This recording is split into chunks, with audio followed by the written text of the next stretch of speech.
I've had my first like put my foot down moment where I'm like, this is my rate. Nice. Like I know what my rate is. Even for other stuff that I would kind of take, even it's like, oh, this is a great opportunity. Unless I will say the opportunity outweighs, because there has been a gig that I took that I should have been compensated more, but the opportunity outweighed the compensation. So, but I think it's just putting my foot down and being like, this is my worth. This is like you said, the art, like my craft, like my skill set, this is what it's worth. And then on top of that, with COVID, it's like, is it worth me? Like you said, $100, is it worth me going out here being around people for $100 and that's it? Like, and possibly getting, sick, let's not speak that, but you also have to factor that into how times are now.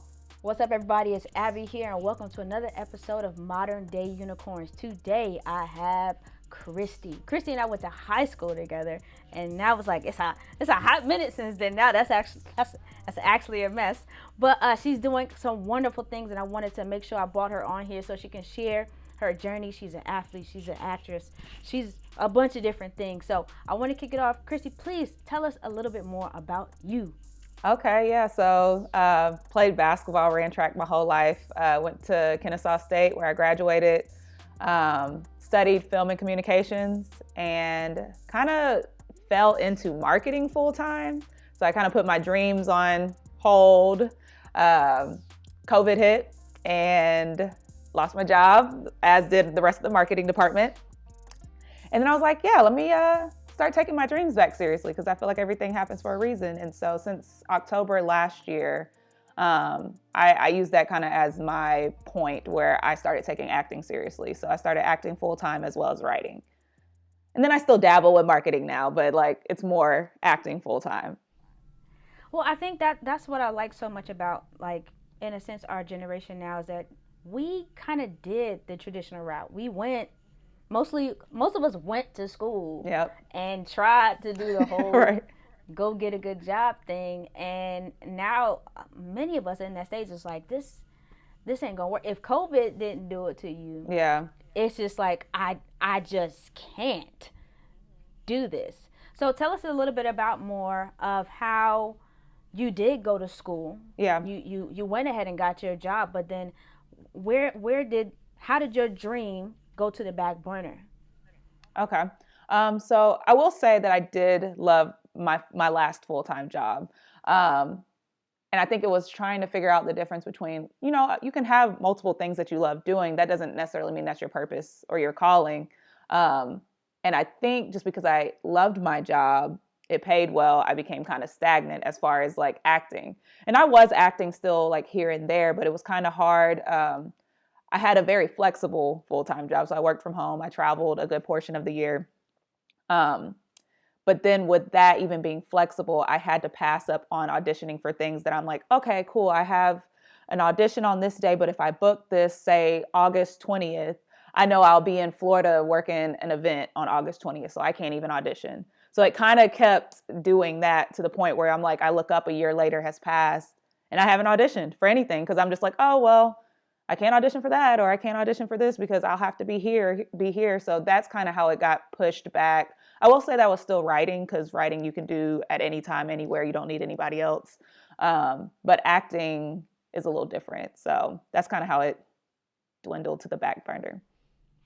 That's dope. Well, I mean, the situation isn't dope, but I like the fact that you realized what was going on and had the opportunity to, I'm calling it, pivoting. To pivot and say, like, I want to focus my energy and my attention in this direction intentionally without the work or the job getting in the way. Because, I mean, same thing, like PE teacher, good job, paying my rent, all this other stuff. And I'm just like, it's not enough. It's not what I need to do. So in terms of that, like juggling those things, and COVID actually did it to you. So you actually didn't like resign. You were kind of told, like, okay, go ahead. So with that in mind, I know many people just weren't in a space to say, okay, I'm going to pick up my dreams full time. How was there any, how did you, let's say, were you prepared to not have a job? How were No. you? How were you okay? No, I was not prepared. When I say that was probably one of the, I never understood people being and this might sound like super naive and kind of like a form of privilege of being like, oh, why are people so upset when they lose their jobs? Like, get another one. But at the time where I lost my job, we had the George Floyd situation happen. And then I live in Atlanta, and just like everything, then COVID, and that was like fresh when COVID was hitting. It was terrifying, still terrifying. Um, so all of this is going on, and I'm thinking like, oh, I'm probably good. My job loves me. I do what I'm supposed to do.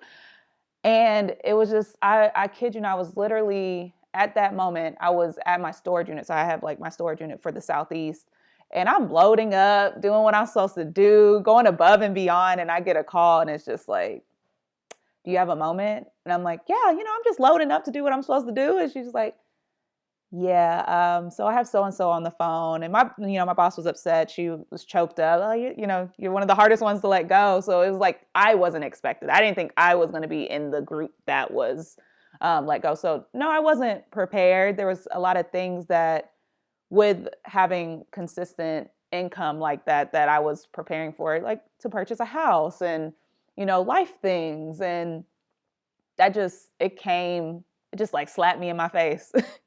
So it took some months because I think I got laid off last June or July. I think like with the severance and everything, I think it was around June or July.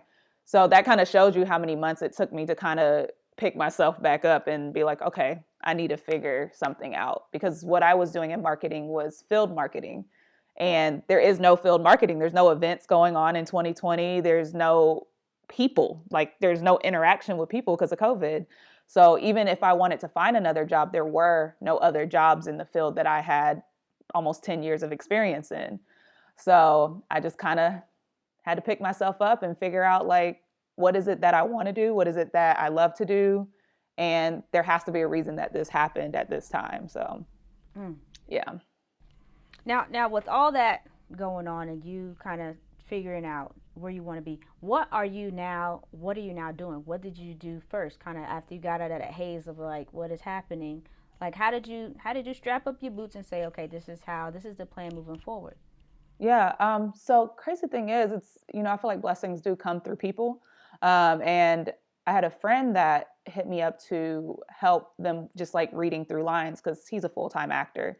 And so then I was like, yeah, like I haven't submitted like to any auditions. And it just kind of like sparked a flame again. And being around him and seeing like he's been acting, I think at this point for 5 years full time. And seeing kind of like, oh, this is how it's done, versus when I was doing, I was like, I think this is how it's done. Like I had the box lights, I had like a backdrop that was just a flat sheet of a bed. But I was just like, okay, so I had more confidence in my talent, as well as like what I was doing. Like, oh, I am professionally doing these things right. And so I think it started off with that spark, and then, having a mentor essentially be like, okay, well, cool. Like you need some new headshots. Okay, cool. Make sure you're doing this in your auditions. Make sure, it was kind of like a mentor and a coach all in one. So, yeah. Nice. So would you consider yourself now a full-time actor? Mm-hmm. What does that look like? I will say it looks a lot different than what I thought it looked. It's a lot of studying, a lot of reading scripts, which is great because, for the longest time, and I still want to be a screenwriter, and I've been paid for my services, but I won't say like I'm a full-time writer because I haven't been taking the initiative to act as that. But with even writing, it's like, if you want to be a great writer, you have to read tons of scripts. And so now I'm constantly reading scripts, studying, doing character breakdowns, reading books. And then of course, depending upon like, I don't want to say the market, like the industry at that time, sometimes some weeks I could get 6, 7 auditions, and that's 6 or 7 scripts I'm having to memorize and like be like so off book that I'm not even thinking about my lines. And then you have some weeks where I'm like, is anything gonna come in? So it's definitely a roller coaster. But I will say this year has been pretty consistent with commercials at least. But yeah, it's a lot of reading, a lot of studying, a a lot of takes, editing, and searching too, because it's like, we use, I think most actors are familiar with a system called Actors Access. So that's what, my main thing is as far as where I get my auditions if it's not from an agent. So it's also doing the groundwork for yourself. Even if you have an agent, it's like, you got to put yourself out there. Ain't nobody gonna work for you like you gonna work for yourself. Mm. That's very true. I mean, but this is a side that nobody really tells us. We only Yeah. see finished product. Mm-hmm. And so people don't see all the back work. And so, Yeah. I just went into full-time photography, videography, and editing. Dope. And Yeah. and so when people are like, oh yeah, can you do this for like $100? I'm just like, why? Why would I do that for $100? Yeah. Oh, it shouldn't take you long. And you're just like, But you no. don't know, yeah. No. You don't know how long that takes me. I mean, it might not even take long, but it's just like, but this is a skill that you don't know how to do. And I think that's one of the things I want to bring to light is literally putting respect back on the craft of different things. Like the fact that you don't know how to do something means that it's of value to you. And now learning how to value people's time, effort, and, skill set is something, it's almost like a lost art. Like, especially if people cool with you, like, oh man, she's my friend, she'll do that. Yeah, that's the most awkward part of the business. Oh yeah, let me get you to do this. And it's like, but I've had my first like put my foot down moment where I'm like, this is my rate. Nice. Like I know what my rate is. Even for other stuff that I would kind of take, even it's like, oh, this is a great opportunity. Unless I would say the opportunity outweighs, because there's been a gig that I took that I should have been compensated more, but the opportunity outweighed the compensation.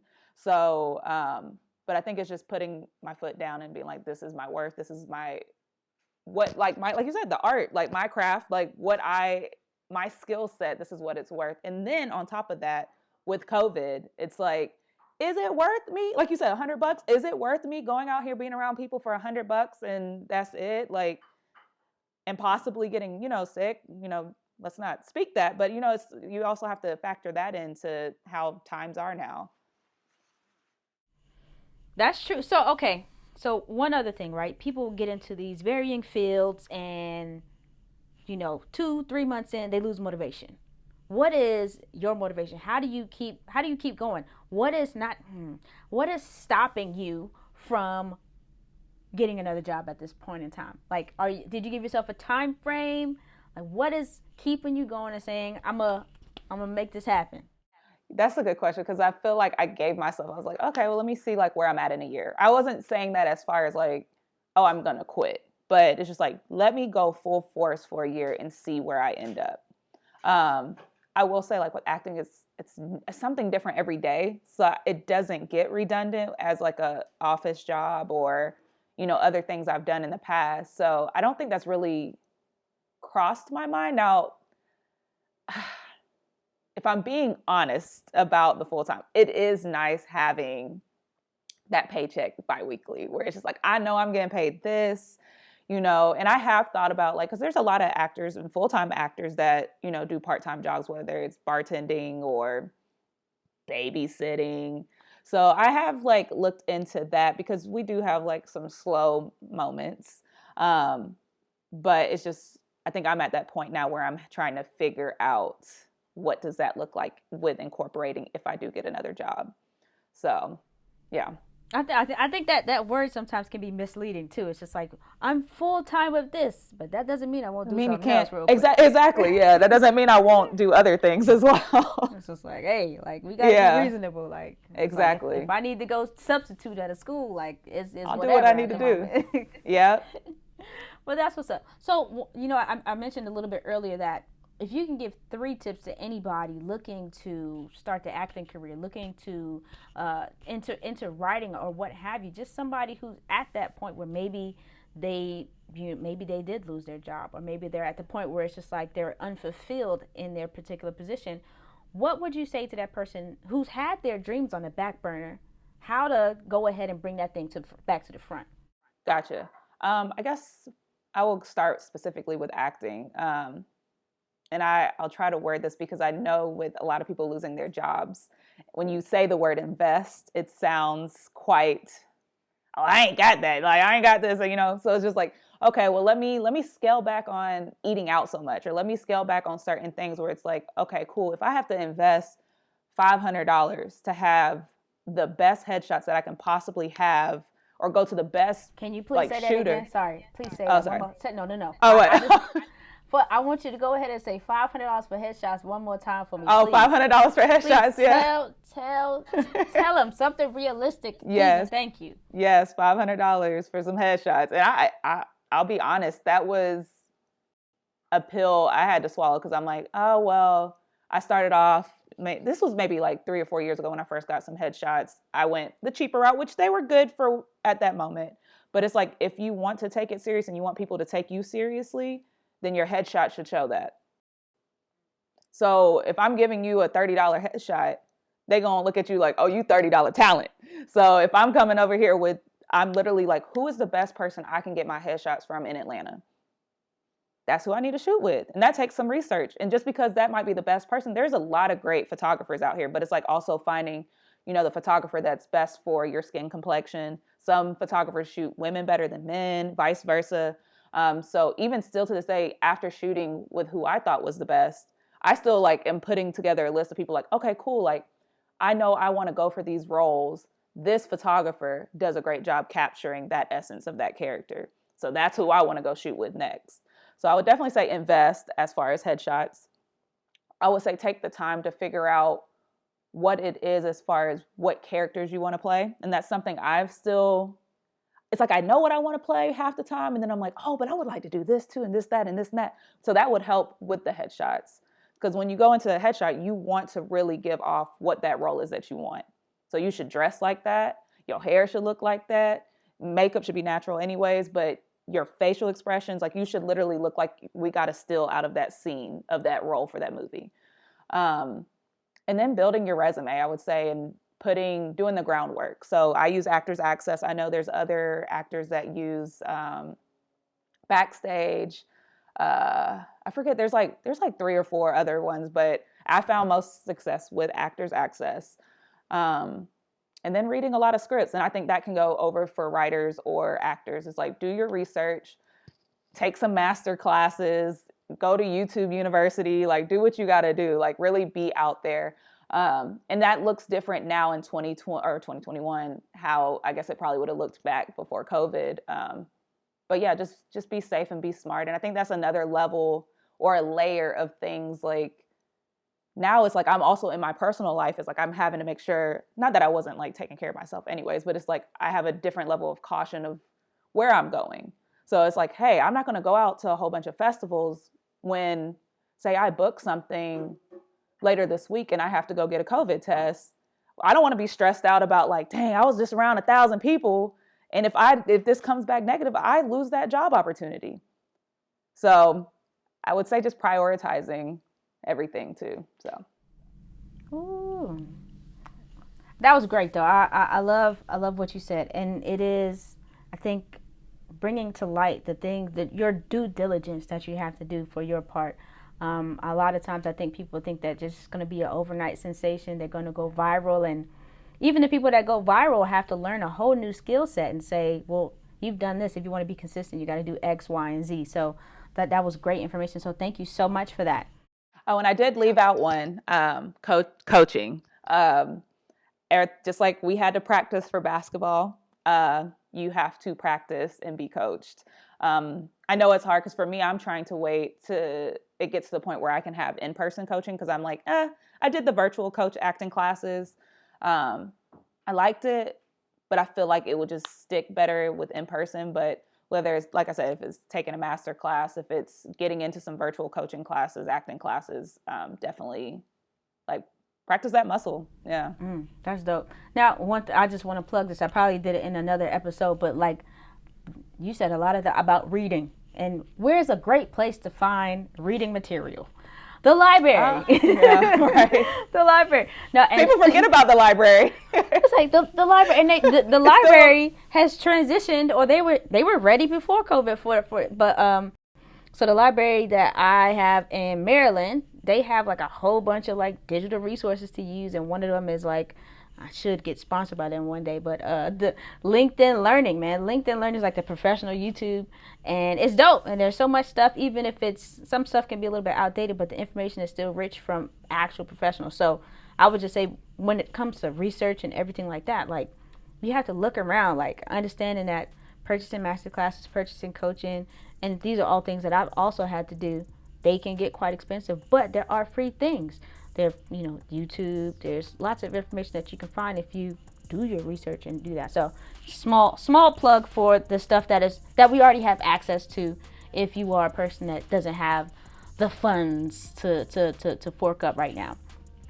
Now, Christy, I want you to share all of the different places and spaces where people can go and follow and support you along your journey. Please share that with us. Okay, yeah, I really only use Instagram and TikTok, which I feel like I should be getting back on Twitter because it seems like Twitter is still popping. I get overwhelmed with like social media sometimes, but Instagram, it's I am Christie, Christie, Pistol, not like the gun really, like more like Pistol Pete Maravich. But yeah, I am Christie Pistol, and then on TikTok, it's just Christie Pistol. Wonderful, wonderful. Well, once again, thank you so much for your time. And your talent and your gifts. We look forward to seeing you on all types of screens all over the world, and wish you the best. So, all right, thank you. No problem. Anybody else out there, thank you once again for listening or watching to another episode of Modern Day Unicorns. If you yourself are a unicorn or you know somebody else that is, go ahead and tag them below. I'd love to have a conversation with them. And until next time, we'll see you. Bye.